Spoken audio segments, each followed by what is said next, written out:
But I'll tell you, my moment of my career was I was an intern at Bemis Balkan. This is my origin story. I had no idea what to do. I walked in that place. They'd never had an intern. And they said, would you be fine with just hanging out for no pay? And I'm like, absolutely. Sat behind a couple of people. I learned a few things. Fast forward a couple of months, there was this big project. They couldn't figure it out. And they just said, give it to the little guy. Welcome to Creative Chutzpah. My name is Leonard Samuels. I'll be co-hosting with Rico Nizal, where we'll be interviewing artists and business owners in the world of creative. We hope you enjoy. What's up, everybody? Welcome to another episode of Creative Chutzpah. It's me, Rico Nizal, and Leonard Samuels. Today, we have a great guest of ours, Al Carnes. He is the Senior Art Director at Lionsgate Entertainment. How are you doing today, Al? I'm doing great. I'm motivated. We've been doing some great work creatively and also for the community. So I'm really pumped up today. Nice. Yeah, well, I'm excited to get into that part of it. But first, before that, let's get to know you a little bit. So tell us a little bit about yourself. Where did your journey start as a creative, and what made you decide that this was the thing for you? Yeah, that's a great question. I think my family has a background of both creative and technology as innovators. We have artists on one side, and we have medical and science professionals on the other. And I came in at a time where those things were, kind of convening at a really high pace. In the 90s, technology took over as kind of the tool. It used to be a paintbrush, used to be a pencil. And I've drawn my whole life. I've always loved comics. I've always loved movies. And I've always wanted to do something in art, whether it's graffiti. But when Apple did that revolution, it opened up the world for everybody. It opened up to the tools for people that couldn't get access to those tools. And it also opened up a lot of access to, I think, places. And my journey was, I got lucky enough to meet the right people, and those people put me in a great position. They saw something in me, and I've been on a 25-year journey since my first job at Bemis Balkan, all the way to now being on the studio side. I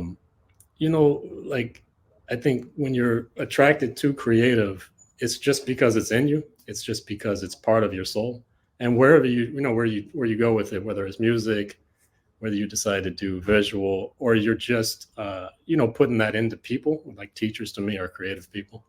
I think you just find your calling. And I found mine. I was lucky enough not only to find my people, but I found all these great people in this industry, including, present company included, that inspire me to not only be a better artist, but a better person. Nice. And what was that moment? If you can find one, was it a movie, some particular moment where you're like, this is what I want to do? There's two moments. I'll give you two. My first, where I knew being a professional artist was possible, was my uncle is an artist. He does tapestries, which is like physical textile. He does these big murals. That's so much patience. Yeah, I don't have that. I used to sweep his shop. I used to kind of learn. He's got kind of like a cool like vector style, but it's just all hand done. And when I saw the client reaction, he would do this thing where he would do a piece that you didn't even ask for. He'd drive to your house and sit outside with this big 12 by 12. His name is Keith Collins, by the way, but he would put this big 12-foot by 12-foot mural on your lawn of your parents or your family or the moment that you made yourself the person. So he pulled up to like Michael Jackson or Magic Johnson's house, and they would not let him leave without keeping that piece. And it was like, he made a connection. And when I saw a connection, that's when I knew that there was something bigger than just me in the dark doing my little drawings. And when I saw the reaction, that was my moment where I was like, okay, there's something on the other side of this creativity. But I'll tell you, my moment of my career was I was an intern at Bemis Balkan. This is my origin story. I had no idea what to do. I walked in that place. They'd never had an intern. And they said, would you be fine with just hanging out for no pay? And I'm like, absolutely. Sat behind a couple of people. I learned a few things. Fast forward a couple of months, there was this big project. They couldn't figure it out. And they just said, give it to the little guy. And I got my first finish. It's for Blair Witch Project Part 2. Its 25-year anniversary is next year. And it's a full circle moment for me because that was an artisan film. Lionsgate acquired Artisan. So 25 years later, I'm in the building that started my career. I'd say that's the moment for me. That's amazing. Yeah, thank you for sharing that. Um, there's something about that storytelling, like the tapestries. It's just like a visceral thing, right? Like even it's a family, right? Which is a simple thing, but like the stories and all the things, all the memories and all the emotions that connect with that. That's the one thing for me that makes creative so powerful is an image. It's a cliche, but it's cliche for a reason. An image can tell 1,000 words because there's so much emotion caught up in that. So yeah, thanks for sharing that. That's amazing. That was your uncle that did that. Yeah. He got the business from my aunt who used to just go dumpster diving for pieces of carpet to make interiors, and he uses carpet as a medium, almost like we use paint. So at first it started out like abstract and quilt style, and then he started getting into like commercial photography and using illustration. He would convert that to tapestry. But I think what you're saying is the most important thing is when you see yourself on the big screen or in that big billboard or that poster, someone else immortalizes you. It's a feeling that you can't express. It's somebody else's eyes that see you, that see like what you're about and tell you things about yourself that you probably couldn't even recognize, like even the colors that he picks. I'll drop a link in the chat so you guys Yeah, can. when you say Yeah. that, I feel like it's even deeper than a marketing level. I know we're in marketing, but we see it as like, how do you sell yourself? But that is so much more like a tangible experience of like looking past the selling yourself and who you are as a person, which means so much more. Yeah, absolutely. There's a connection we have. There's a Yeah, spiritual thing. This art thing is not. It's not from the fingertips, right? It's from the right. soul, and like I think he's got a great spiritual background. He's very religious. He's very grounded, and he's been like not only is he a great artist, but he's a great person. And I think coming up, we saw a lot of like rogues and Yeah. like, people that just kind of like are not the best people that are great creatives. So he gave me an opportunity to be myself, which is I'm a pretty nice guy. I try my best, and that there's a place for me to express my thoughts and my spirit, and I do it through this genre that we have of movie posters. But Yeah, I was just gonna ask, how do you incorporate that balance? Because obviously one is a lot more, so Leonard, we worked on a project kind of together. It wasn't my project, but it's a Lionsgate project, and in the blackening. And I watched people working on that project, and it answers the question: is you're speaking from your experience. You're telling yeah. a story through someone else's vision, right? It's obviously a movie that you didn't create, but you're telling stories to the people you want to go see the film, and you're connecting, and you're Mhm. saying like, I know the thing I laughed at when I saw the film is the same thing this person will laugh. And if I can just get them to understand that I see them, they're seen, they'll they'll reciprocate. And that was a great movie example because it's not the type of movie that would be a big hit. But you guys came up with this great campaign, which was we can't all die first. And if Yeah. you go back and you think about the story that's been told is black guy is always first person that dies. Then it became a joke to always kill the black person first. Um, but then to be like, hey, like, look, it's all black people who dies first. And that's a conversation that we've all had on some level in a living room or at a family event. And I think that that's what you connected with on people. It was literally just, lineup of characters. Nobody knows who they are, but you spoke to the voice. The voice is what I think I try to find. And visually we express it, but Mhm. I'm trying to speak to people a certain way. Yeah. Yeah. And I will say, just to piggyback on top of that, and not to derail from what you're talking about, but we are going to get into diversity and the importance of it. But when we did the blackening, just a little bit of like inside for everybody, that was a mixed group that we were writing. It wasn't all black people in a room. It was literally a mixed group, and we created a safe space for that type of writing to know like what is authentic and what, as a marketing, like as a faceless company, what is the masses going to see? Are they going to hear that joke? Are they going to get that joke? And so I think that's just as important. It is inclusion, because you Yes. can't include without, you can't disclude when you're including. And Yeah, exactly. those dollars come from that genre or that Mhm. demographic. I like hearing what the other sides think of our stuff. I love, what is your experience, because you're getting a little piece of it. If I can tap a nerve in somebody that's not in my demo, Yeah. I've done, that's a bonus for us. That's the, you start being a part of a different conversation, and that's what that movie did. And I mean, you guys did a great job. Oh, And thank you. Thank you. it became our theme. So like, what we're doing is every year we're going to hold a Juneteenth celebration, and we're going to center it around the Yeah. blackening, because we're Yeah. proud. We want to make that our Christmas movie. That's our Yeah. Juneteenth movie. Everyone every year needs to go ahead and watch the Yeah. blackening. And you guys got greenlit for a sequel. So Hey, we did a great job, and you will be Yeah. back obviously for that one. Yeah. So that's fun. It's also too, is unique because we don't get to tell those type of stories, right? We don't get to have those conversations, and then HR won't let us have that much fun.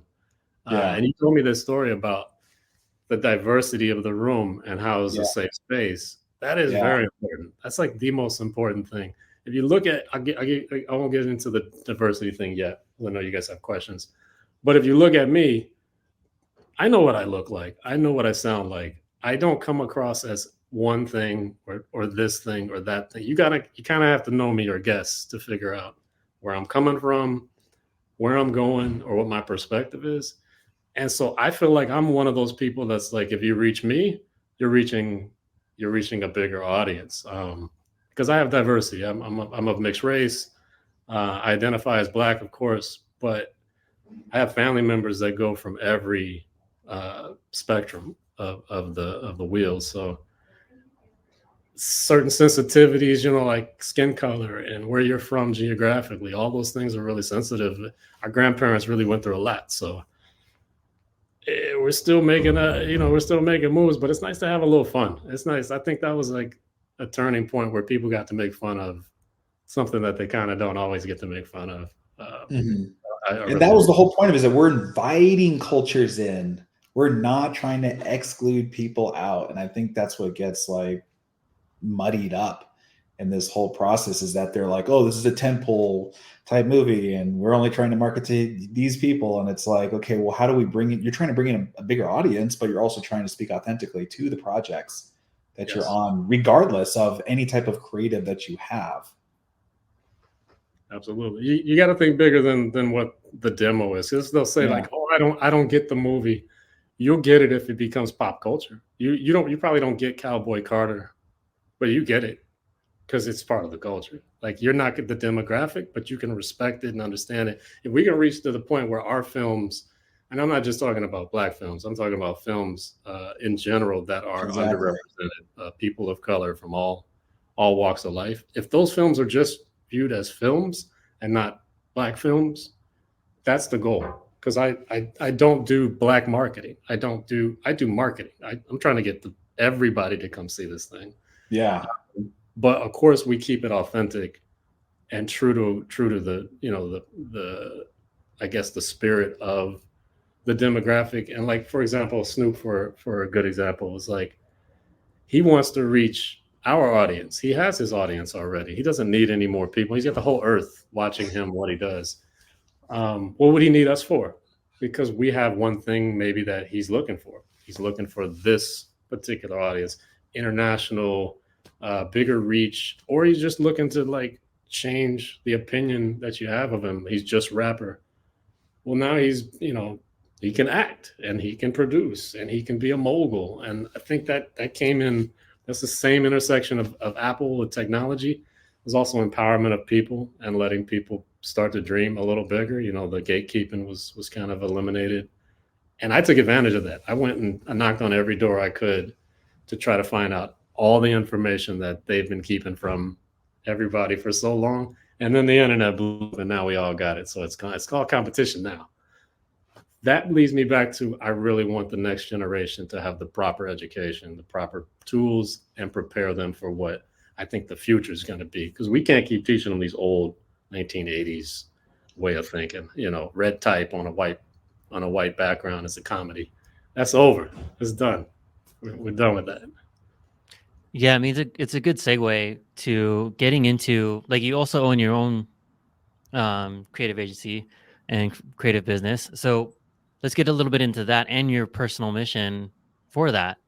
So can you share? We were talking about a little bit in the pre-show on that same note of giving back. So can you tell us a little bit about what you do at Primer? Yeah, so it kind of obviously COVID changes everything, right? So I think I started about 10 years ago. I used to have a company with some buddies of mine called Gumbo Graphics, which is again on brand with what we do. What I learned about my company was that it's all about my clientele. My company is my client, right? So we would get a different client every couple of months, and it would change our business model, or it would change our needs and resources. When you're growing up and trying to make it, it's not that easy to just swap and switch from doing flash animation to now web coding to platform to. So what I did was I changed my brand to be more of a behind the scenes as opposed to being a hire agency. I became a consultant. I became more of a I'm the little genie that you need when you're trying to solve a particular problem, or you're trying to accomplish a particular graphic style. I come in and I help people that have businesses but don't have marketing, or don't have graphic design tools, or don't have an artistic background. Yeah, I tried to do it outside of entertainment because I didn't want to double dip, but I just kept getting brought back to entertainment. And so what I've done since COVID is I've put the two things together. One, the Primer Creative now services entertainment and entertainment, but it also services the community. And so what I'll do is for big name star, I'll do pitches and decks, and we do clothing lines and CD covers and albums and all that great stuff. But then I'll find the person that in my community can't afford that, or doesn't know, like has no clue where to start. And I'll put all of this great stuff we have, I'll put it right at their door. And it's like eureka moment, the amount of excitement and energy someone gets knowing that they've got somebody with some gravitas behind them, supporting them, and having conversations they've never had before. These creative conversations are amazing that we have in these rooms. We're trying to figure out psychologically what people are thinking, where the trends are going. Most people are like, I just want a newsletter. How do I do it? And I'm like, yeah, let's start at the beginning of like what your goals are. And so what I've become is an activist for businesses that don't have representation or don't have the money to do things. And it's less profitable, but it's just because I have a day job, I have that ability to try and like reach back. I can tutor, I can mentor. And I think the segue of there's another piece of the puzzle is, how does Lionsgate get involved with that? Because I used to have them separate. And now what I've done is I've put the two things together. So our DEI department here is serving some of my clients, and my company Primer is on the side serving some of our DEI initiatives as a sponsor or as a partner. And if you could tell, I'm more excited about this than I am about any Photoshop or any poster. I'm so into helping people that I realized like what my real mission was never like, oh, I want to make art. I already make art. That's easy. Just go do it. What I want to do is impact people. And that's that same thing where I brighten somebody's day with art, but I can do that with business, and I can do that with, things that empower people. But I'll tell you the one piece. I don't mean to sort of dominate the conversation, but there was an agency that reached out, and they convinced us. We were like, yeah, I don't know, we don't have a lot of time. We're trying to do things that are big. And they were like, you don't know what it's like when they see people that look like them walk in a classroom, males in particular, because I would say women, female representation is way, way bigger in that industry than males. These young boys seeing what they possibly could be and not the thing they normally see in their environment, like the eyes just get big. And they're all artists. They're rappers, they're dancers, they're athletes. Athletes in some aspect is an artistic form as well. So all of this stuff kind of comes together. But he said it just means so much to a kid to know that they've been seen. And I remember being that kid. That's what I do this for. I possibly could go do another job and just still do my art thing on the side. But I'm using now my corporate access to empower some people. And it's really fulfilling. It really is. That's amazing work. Well, one, thank you for doing that. Yeah, you're using your platform for all the right reasons. Yeah.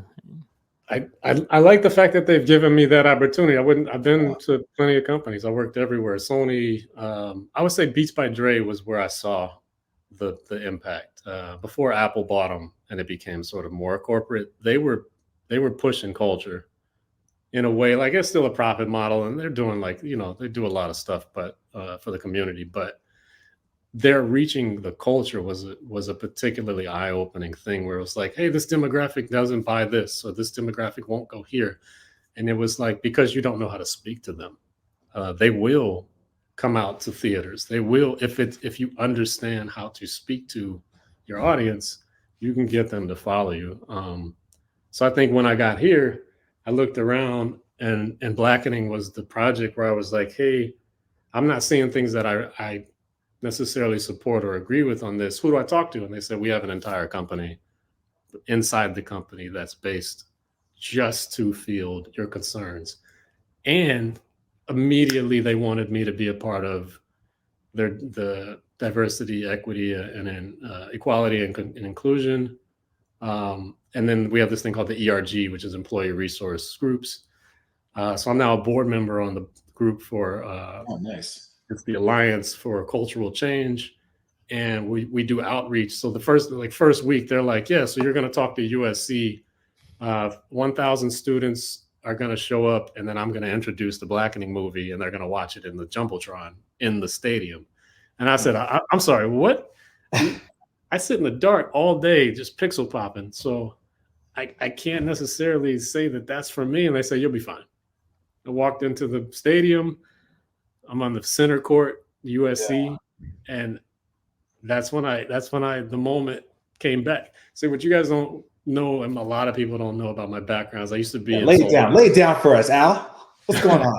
Speak on it. My first dream was saving the world, obviously. So I used to be in social services. I didn't know you could have a job doing art. So I was a social worker, a data manager for at-risk youth and at-risk families, like people that basically just got out of either a court case or they just had a raid and they're displaced, or they just had their kids taken away from them. Oh, wow. And this was a place where we brought them back together to try and mend that. It's a place out in, I think it's Gardena, it's near Compton. And I was 19 at the time. This was right before I jumped into Bemis Balkan. And I was like, I just want to save the world. I want to help everybody. I want to do my best. And I realized I just don't have the resources. You can't save the world from the bottom. And so that's what threw me into like, all right, well, what if I could teach graphic design to kids? So I got a job with the city of Inglewood, and I was teaching kids. And one of the guys, Frank, hope he's still doing well. He came into the class and he's holding his neck. And I'm like, hey, you know what's wrong? He's like, I got attacked on the bus, on the way over here. And I'm like, why didn't you go to like the hospital? Like, it's not good. Like, he's like, he was like, I just didn't want to miss my place in this class. So, oh my God, dude, you're breaking my heart. I was like, Frank, man, number one, you don't need this class. Number one, you got the heart of a champion. But two, you got to go to the hospital. So it was this set of kids, and then I just realized, man, number one, I'm 19. They're 16. I'm going, what am I going to do? I'm in your boat. I'm in the same boat. I might be a little further. I might have a couple of extra people rowing, but we're not that far away. I need to go get strong, and I need to find out who those people are. And it took me, 20 years or so to find a company that could empower me to do the things that I just happen to do on the side. And I think it's really fulfilling. We did this thing called Black's Giving, where we got everybody to donate to women's groups, homeless shelters across America. I don't know, we raised like a good amount of money and a good amount of items. And then Lionsgate said, well, look, we've got a warehouse full of stuff. You want us to just throw it at whoever needs it? Desks, computers, TVs. They put over 10 grand worth of stuff on top of my little thing. And I said, okay, this is the place for me. It might not be Warner Brothers. It might not be Disney. Yeah. But this place is all human. It's all heart. And I'm so lucky to be a part of this place. Yeah. Good job, Lionsgate. Yeah, that's a big shout out to Lionsgate and to the work you're doing, right? Like, no, absolutely. The thing I always ask people is, you can work like at a big place, get paid a ton, but at the end of the day, when you're on your deathbed, no one ever says they wish they worked more. What are they going to say they wish they did? They wish they would have gave back, spent more time doing things that they loved, they enjoyed, like passion, experiencing things, right? So for me, that's why I left the corporate world, because I was doing more to help people than I wanted to make other people rich. CEOs don't need to be richer, right? But the people that don't have access and don't have the resources, they need help. So big shout out to what you're doing. And can I ask? I know it's about me, but I totally want to hear what you're doing. Oh yeah, so I'm an executive and business coach now, and so I help a lot of nonprofits, and I'm on a board for an Asian American professionals network, and I just try to give back as much as I can. I spent 20 years. The people who are listening probably know this, have heard it before, but I spent 20 years. 7 of those years were at Zappos. 9 of those years was at Netflix building the creative studio. And so that was my background. And we tried to do a lot of these DEI efforts now, but it wasn't moving as fast as I'd like to see. And Andy kind of carried the baton, and he's doing it. But like some of the internship programs that I started talking about in 2017, 2018 are just starting now. So like, talk about moving slow, right? You're making it happen. So dude, big shout out to the stuff that you're doing, and to Lionsgate for supporting you. No, absolutely. I've seen, because Andy shares a lot of that, and his journey is very similar. We both used to just sit. We call it the cave. They sit us in a room. They lock the door. There's barely any lights, and you just Photoshop until it's time to go home. But like Andy's journey in particular, you're a human. You go through things, and then you overcome. That's what we do in movies. We tell those stories, and stories are the most important parts. You guys are stories. It's not going to end up on a big screen because it doesn't have an explosion, but it's important, man. And that I feel like, I felt like, Leonard, when I met you, you were bigger than this thing too. And you're very big personality and all that good stuff too. But I just, from your soul, your heart, I felt that there's just, if we could connect as many people as possible, in this, we can do major progress, We have like this kind of dinner thing, I think, and I've missed the last couple, but it's just like the best people of the heart of the soul of our industry. We kind of get together and just make sure everybody's okay. Check in. And it leads to like, oh, you're doing that. I'll help you partner on that. And so that's how I got involved with this, is just having these human conversations. And so now I've met a new friend, Rico. You'll be getting an email from me, of course. Absolutely. And I believe in mentoring too. Like, I've mentored high schools for the last, 2017, 2018. And just like you, it's so powerful and amazing to hear kids say, like, I've never seen anyone look like me. Do what you're doing. Right. And I had people that reported to me that were like, I'd never seen an Asian man like go so far up, like to call them my like boss or leader or whatever. And so like, you don't really appreciate. Sometimes I didn't appreciate where I got to until somebody said, like, how did you do it? Because I was, I had the traditional Asian background. Just keep your head down, work hard, don't rock the boat. But eventually I had to stand up for my team. And so I started to rock the boat and didn't realize how many waves I was making. and the progress I was making until someone pointed it out. No, it's awesome. It's awesome because you do it for the right reasons. So you get the rewards and everything later.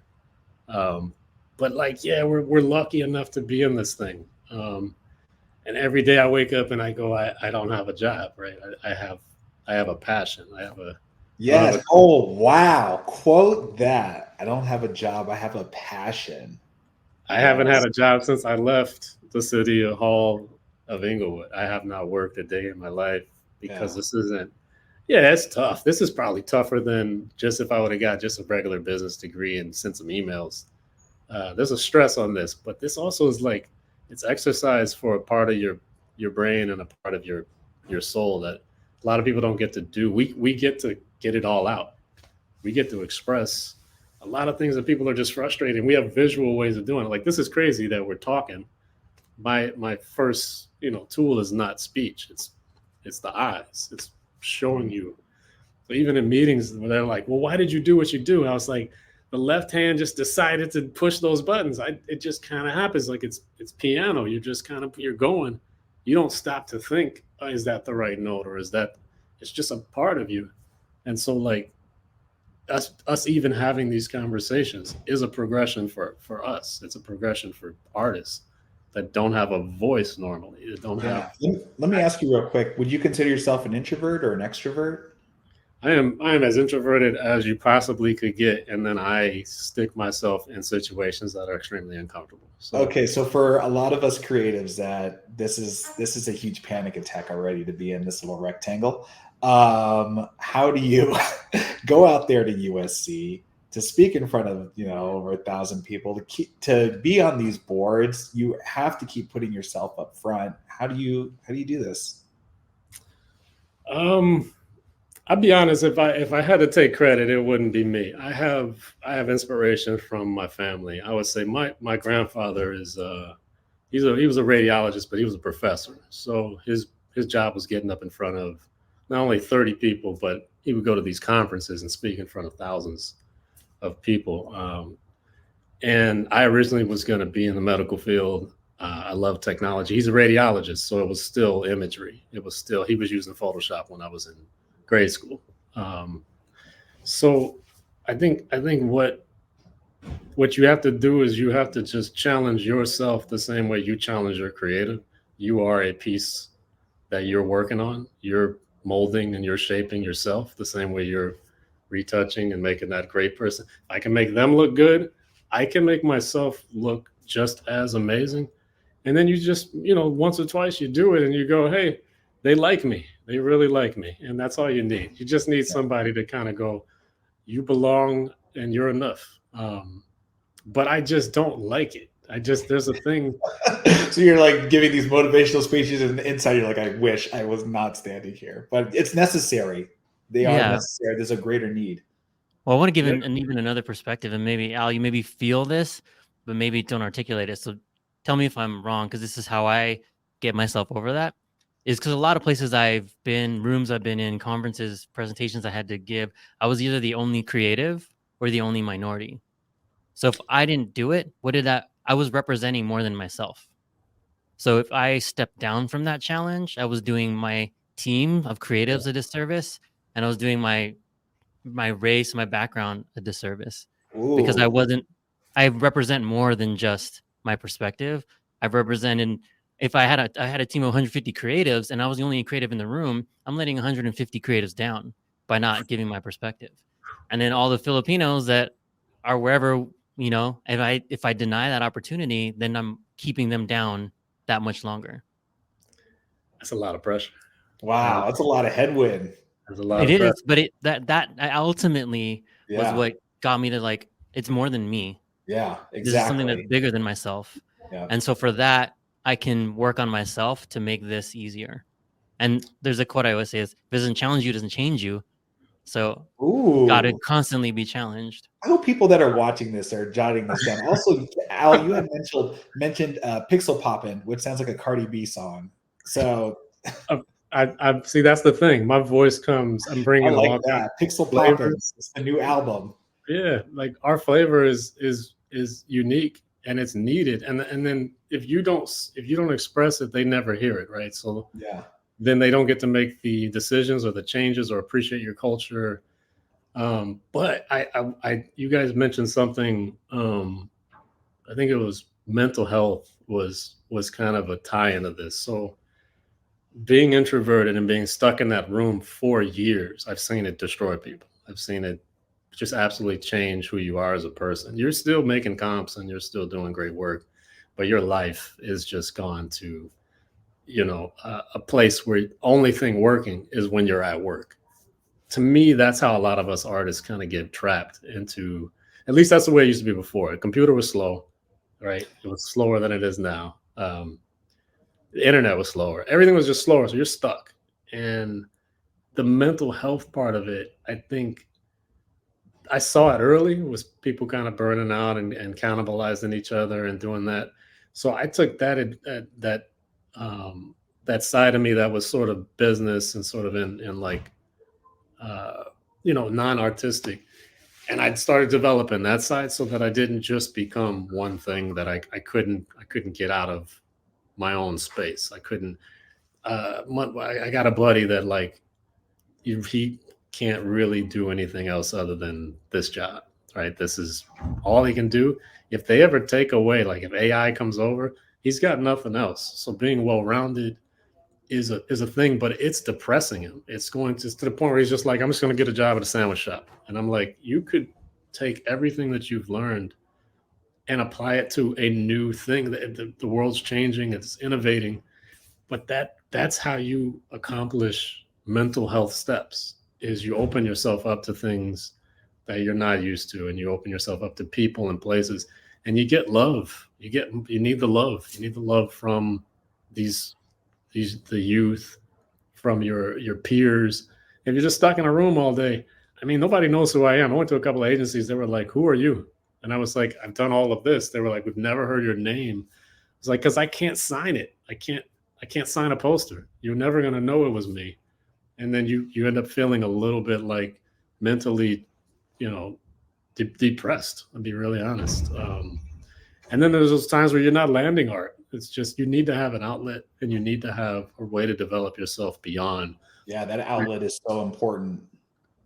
It leads to starting your own thing at some point. It just does, because you go, all right, it's not working. I'll build it myself. Yeah. And I'll build it with people that are like me, and I'll build a world. Now, what I tried to do with Primer, I tried that. I tried to like, all right, I'm gonna do an agency, and I'm gonna compete with the big dogs, and I can't do what a studio can do. So being on the studio side, I have 500 employees that are down to do anything that I want to try. As long as I go through the proper channels. But just even now, I'm in a position where we're planning to go to the White House. Oh wow. For our Juneteenth celebration, they have a big thing at the White House. And if I'm just stuck in my little world, and I don't make myself accessible, I wouldn't even be in the conversation to be invited to that. So I think that's, if you get a little piece, it's just like that art thing. It starts getting addictive. You start getting that other dopamine starts releasing when you're like, all right, so I don't have to draw anything to be accepted. You would just accept me for who I am as a person. Yeah. And I can contribute. And that's made me into more of a leader. I think my little nephew told me, he was like, I've seen you kind of grow. He's 18 now, so he's seen my entire career. And he's like, I'm so impressed with the person you're becoming. You're already great at art, but you're making me want to be a better person. You're making me want to strive. So I must be doing something right. So I'm going to keep going. Yeah, that's amazing. And yeah, like the being part of and seeing the change, being part of it, and also seeing the change, that's like another dopamine. That's just exciting, right? Because trying to do it alone, right? It's, what is the quote? You can do it faster alone, but you can go farther together. So yeah, I mean, you can probably move fast when you're by yourself, but how far are you going to get? But with 500 people behind you, you're probably going to get way far. Yeah, I think that's what you learn about leadership, is it's a lot more standing behind and pushing people forward than it is making sure they're following behind you. And that, again, that's what I'm learning from this experience. I just wish we all could get a little bit more of that piece of the puzzle. I wish the agencies kind of had a little bit more of that development, the people development. I see a couple that kind of do it right, but the smaller boutique shops just don't have the resources to turn you into, a powerhouse. And then there's a thing where they don't want you to go. They turn Yeah. you into a monster and you're gone. That was You always either got to churn out or just stay where you are, which is unfortunate. So I got lucky with people being like, you know what, I'll teach you my tricks, or I'll help you out. You're not coming for my neck. I'm good. And those, like, I wanted to give shout outs to those people, like Jason Lindeman, who runs Lindeman and Associates, Jay LaRosa, who has never probably started his own company, but has just been each one of those people were on side of me at Bemis while they were doing the most amazing work.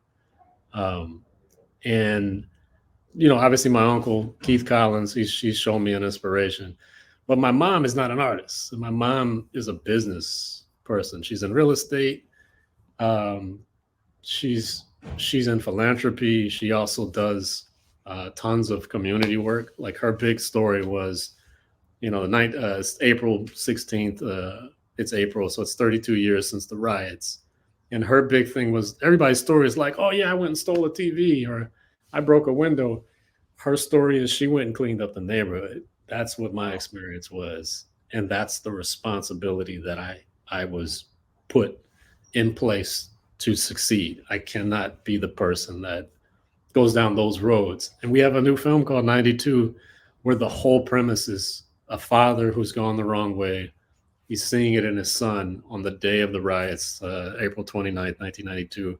And his only thing he can do is try to put that person in the right position to go the right direction. And I felt like that movie was my origin story. So I've had great influences. I've also had the crazy stuff. It's just not the type of thing that I go into for the public. I've had great crazy. Next one.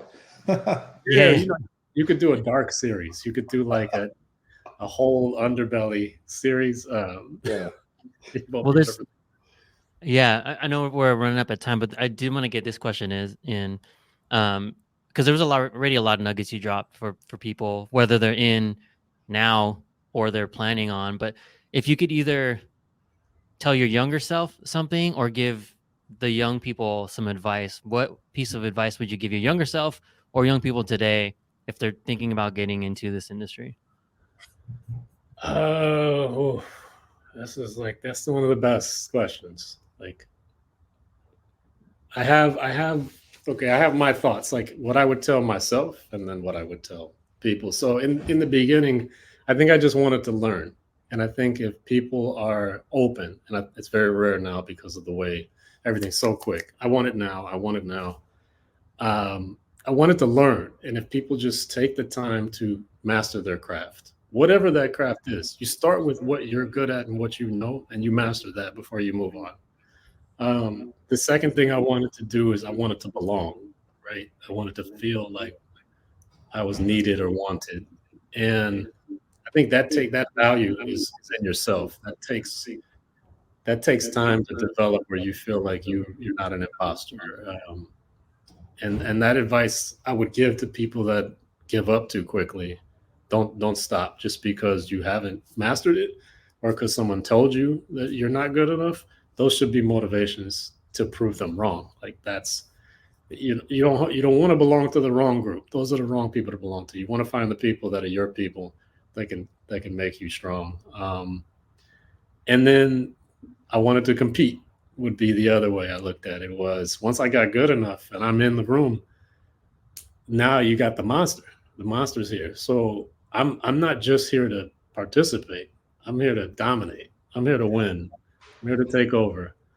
And then I would say, because of my journey, started at one point and ended up at one point, that I would say give back now. Don't wait to give back, because the things that you don't think that you're valuable at, or you're as valuable of a person, there's a smaller, younger person looking at you, wanting to be you, and you just have no idea. And that if we all just gave a little bit more gratitude, gratefulness, please and thank you we would all be in a better place. But giving back now is my goal. And it's always been something that I kept. It's always been the thing where I'm like, all right, well, I didn't land that poster, but I helped my buddy move. That was enough for me. If you're the guy that people call, you got that one friend that you always call to say hello, that checks up on you, and that's me. I'm the guy that will always make sure that I'm checking up. I don't have a dog. I don't have kids. I don't have a fish, a pet fish. So I give myself to everybody, and I would say that's the advice I would give to people. And then that draws you, whether it's you're doing creative or business, that shapes who you are. That shapes your brand. Absolutely. Great advice. I mean, even as being in it for 20 plus years, that's great advice for me. Great advice for Leonard. Great advice for anybody listening. Yeah. Sometimes we just need to be reminded about these things. Yeah. And that's the other thing. Talk to people. It can't be gatekeeping. It can't be I know everything, because I don't. I don't know shit. Excuse my language, but I know nothing.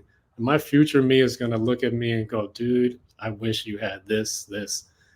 So it's humbleness. It's just being humility. That's all part of your story, Yeah. You can have the ego, man. We prance around. We do the peacock thing. We love having a great time, but it's all love. It's what it really comes down to. Is you got to love what you're doing and love the people around you.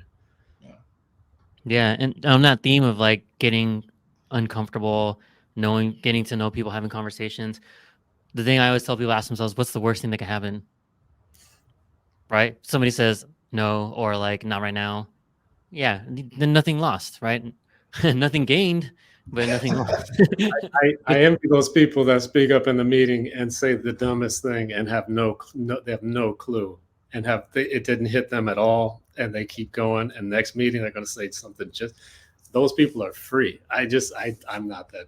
I'm so analytical of myself that I tend to I tend to get in my own way. And so if the advice is be your true self and just enjoy being that person. Like, worst that could happen is you're just you, right? You're just you. Yeah. Right. All right. So to wrap, Al, how can people get a hold of you? What's the best way for them? And then whatever you provide, we'll put into the show notes for folks. Yeah, my Instagram is the Primer Creative. That's my base. I put nothing but Lionsgate stuff up on there because in DNAs, there's always a project that never comes out. I would love to tell everybody what I'm doing, and it just doesn't work out that way. So I kind of rebranded, and then my website, I'm rebranding that as well. So I think I'm going to push it more towards philanthropy. And, it's like you got to have your portfolio and all that good stuff. But I feel like a bunch of pictures of old posters doesn't tell you a story about me. And that this, like, I'm going to hopefully get a recording of this and put this on my website. So yes. Oh, yeah, absolutely. Love to be the person that I'm becoming, right? So the primercreative.com will be up probably another month or two with brand new thoughts and brand new missions. And Leonard, we've been talking about some stuff. So we'll offline about that NDA stuff later.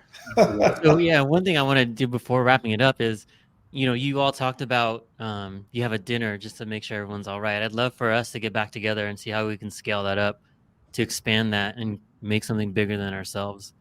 Because I think there's a huge need for that. There's a lot of people, to your point, Al, from all walks of life sitting in a dark room right now, like with nobody that looks like them. They don't know what it's like to be outside of that. They don't know how to approach these things, and like creating more access and more resources is like what I want to do. I'm in. I can't do it alone. I cannot do. I can only help as many people as I can. If you want to go far, we go together. Right. Right. All right. Any last words before we wrap up? I just want to say how much I appreciate being involved with the series. I think I saw maybe a couple of like meme or cartoons about the series, like little quotables that you were doing last year, and I was very interested.